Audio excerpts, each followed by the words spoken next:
Good morning, everybody. Testing 1, 2, 3. Well, what am I doing here? Well, it's early morning and the conditions are not perfect for observing the moon. But one of the benefits of observing the moon is that you can do it in daylight. Typically, for my conditions, the best time to observe the moon is at dawn and right around dusk. That's true for any critical observing, such as planetary and lunar. Once the temperatures begin to drop, the seeing will go to less than optimal conditions. So one of the important things to know is, first of all, the scope's not messed up. I'm not messed up. The eyepiece isn't messed up, and the diagonal isn't messed up. So don't throw money at your optics. The only thing that's messed up is the atmosphere. And it takes a while to figure that out, especially for new guys. As you noticed here, I no longer have the Tele Vue, what is it called, a balance bar. Right? What I have here is an old Tele Vue diagonal, probably from the 80s. I don't remember. And the scope is balancing just fine. Now, what's the problem here? Do you see a problem with this type of observing? I do. When doing critical observing, lower and retract that. Okay? You don't want to have this dew shield interfering with the seeing conditions right at the lens. Okay? You need to have that. And you need to have a quality eyepiece. Okay? As I said before, I believe right around 22 per inch to 32 per inch is maximum.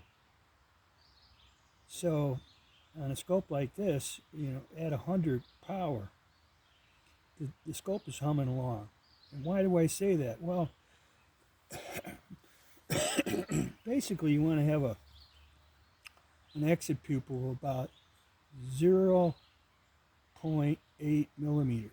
That allows enough light to enter the eye, especially as I get older. Some people say it's 0.5 millimeter. At that range, we're talking about 50 per inch. And I'll be honest with you, I've rarely ever seen 50 per inch seeing up here in the north. So, yeah, humming along right around at 32 per inch is optimal. But generally speaking, probably around 25 per inch is where I'm going to be. So I'm not too worried about the magnification as I am what type of detail I can derive on a lunar surface. You see here I've got a couple wide fields. These are old Koenigs I've had. They're a really good eyepiece. And they do the job for locating objects in the sky without the necessity of this finder. I'm going to push that out because there's some bugs around here. And I keep with me certain eyepieces. And for me, and only me, there's nothing better than an ortho. For the price, I don't think you can beat an ortho. A good ortho that's made in good simple eyepiece design that actually gives a true field, good flat field. It's not as wide as the Tele Vues. Let me find the moon here. I'll just bring her up a little. Where am I at? Okay, there we go. All right. Put my glasses on. Can't see anything. There we go. There we go. So I'm locked on the moon. I've locked on the moon with a 25mm ortho. You guys can see it. It's a nice eyepiece. I've had this for probably 20 some odd years. Place it back into the kit. Excuse me, the first thing I like to do is blow off any dust, and I'll put it right back in. So I have a 25. The next one I'll go to is probably this beautiful eyepiece, which is a Mead Ortho. It's 16.8mm. It's very lightweight. So we'll drop that in and see where we're at. Lock it down a little. There we go. Now you can see I have to focus forward. I'm not racking out. So this helps with the balance. Okay. All the weight's being pushed this way. I get a nice balance. I can even loosen this up a little. Okay, maybe just a little bit back.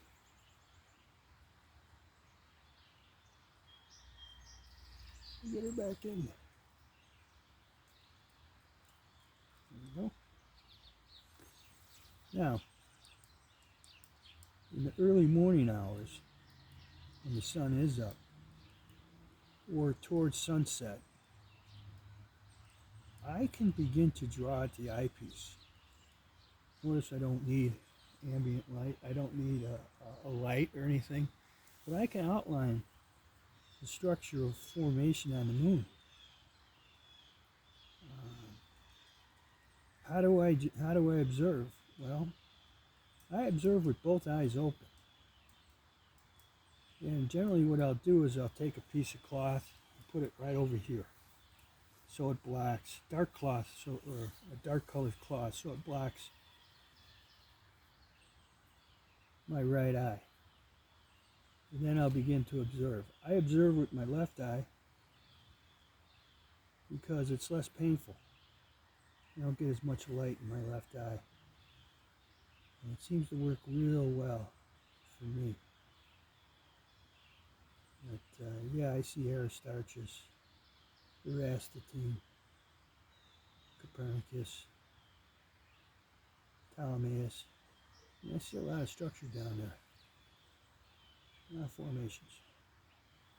Not probably going to grab any of the rills in this type of condition, but at least I'm observing the moon and it's comfortable out here.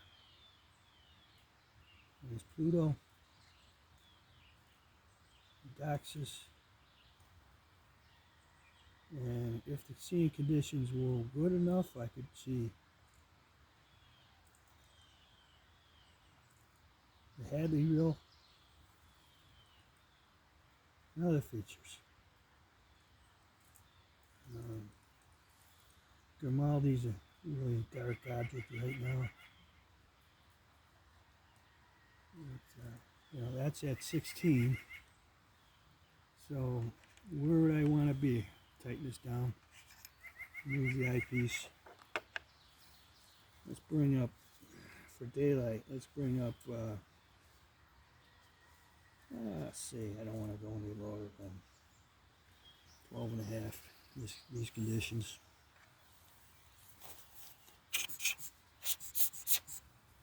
I dropped a few of these. This one I dropped, that's why I like them. They've got that volcanic top.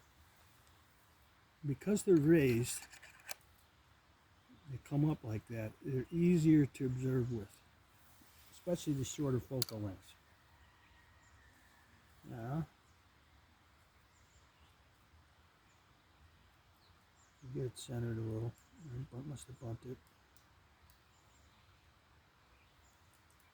Okay. She'll have to be racked even. Let's see. Get out. Alright. So at 12,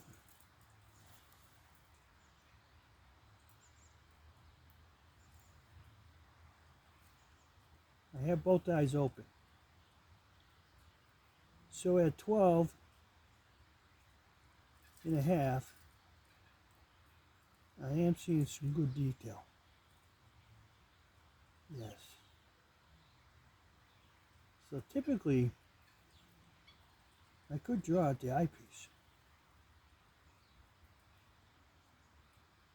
But it's a lovely field of view, and it's sharp. Okay? You know, there's no magic involved in observing. And I was taught to keep it simple. Certainly, there might be magical wide field eyepieces these days. I'm not sure, but I know they're awfully expensive. You know, these can be had for 50, 60 bucks on a used market. They're hard to come by. But I hear that you can still buy these orthos in a flat top out of Japan. So I do recommend an ortho. This is an old Tele Vue diagonal. It works just fine. I love it. But for Father's Day, I'm getting a lightweight prism diagonal through Takahashi. I'm going to test that out. Now, by removing the 2-inch eyepiece, or I'm sorry, the 2-inch diagonal, and employing this, I reduced the amount of weight on the back end by 1.5 pounds. That's significant. 1.5 pounds less weight here. Okay? That's why I'm able to just simply use the standard mounting screws, and I don't have to monkey around with the balance beam, or whatever the heck they call it, balance aid. So I don't need to. Now suddenly, the scope is now a pretty lightweight scope. Now, I could, if I wish, I want to make sure that the next time I come out, when I put the 25 millimeter in, so I'm going to use as my finder eyepiece. When I put it in,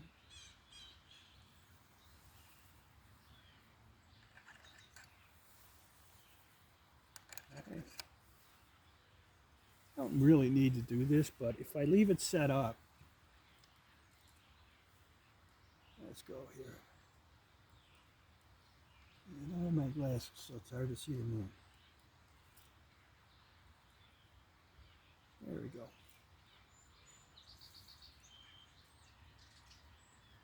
Alright. So I know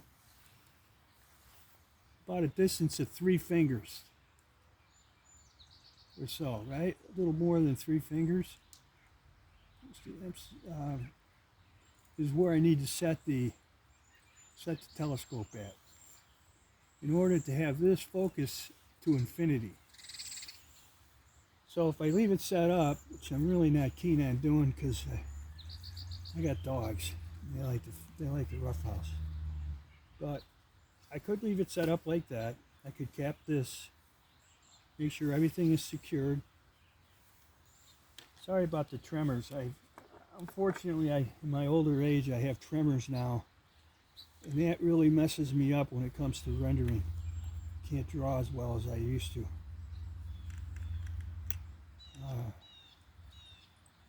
So yeah, I'll talk about these eyepieces a little bit later, but you get the point. You wanna have an ortho, and yes, they work fine in the 6.3. Don't let anybody tell you that on cloudy nights or whatever that I heard they don't work. Bull crap. They work. They work just fine. No reflections. These are multicolored, but they're not what they call HD orthos. Now, I've had HD orthos in the past, and in the 18 millimeter there was a ghost. Some odd reflection drove me crazy, so I had to return it to University Optics. But these guys are my go-to eyepieces. Now, I have a nice Tele Vue 32 millimeter, beautiful eyepiece, which I would use for deep sky. I've got a Delight, which I haven't put through the paces yet, but I like simplicity. And for me, simplicity is important because I don't have to continuously rebalance and balance the scope. Now, in its configuration, I have a Tele Vue Vixen mount adapter for my drive. So all I have to do is install that. The Tele Vue adapter also attaches to this, so I don't have to worry about switching out if I don't want to. And I can put this right on the drive very, very easily. Notice that I have the eyepiece case here. I keep them ordered in the way in which I choose, which is, let's see, I go with I go 25/16 and I go down and then all the way over to the 5 millimeter, and I have a 4 millimeter. Okay, I'm not going to be using a 4 millimeter ortho anytime soon.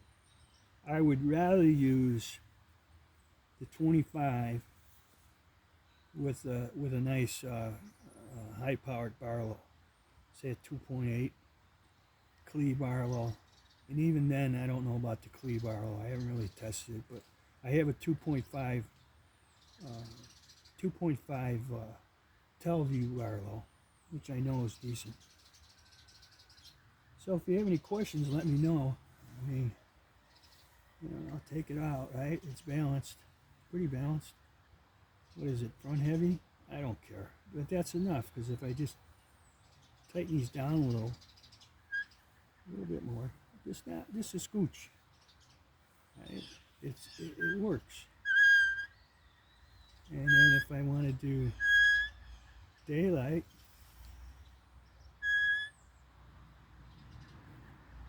well, in daylight, let's see here. Yeah, in daylight I would have to bring this down a little bit more and lock it down a little. Get my scope out. Get my chair, up. And I've got a beautiful view.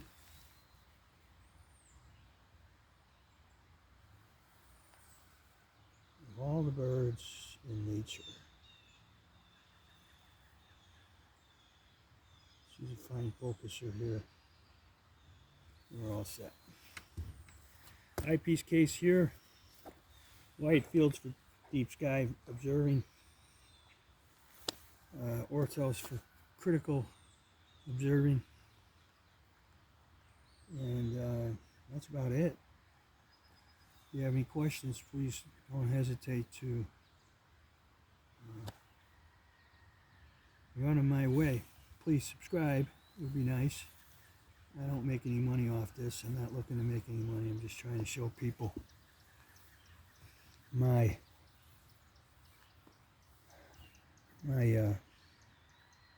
setup and how I've been observing over the years.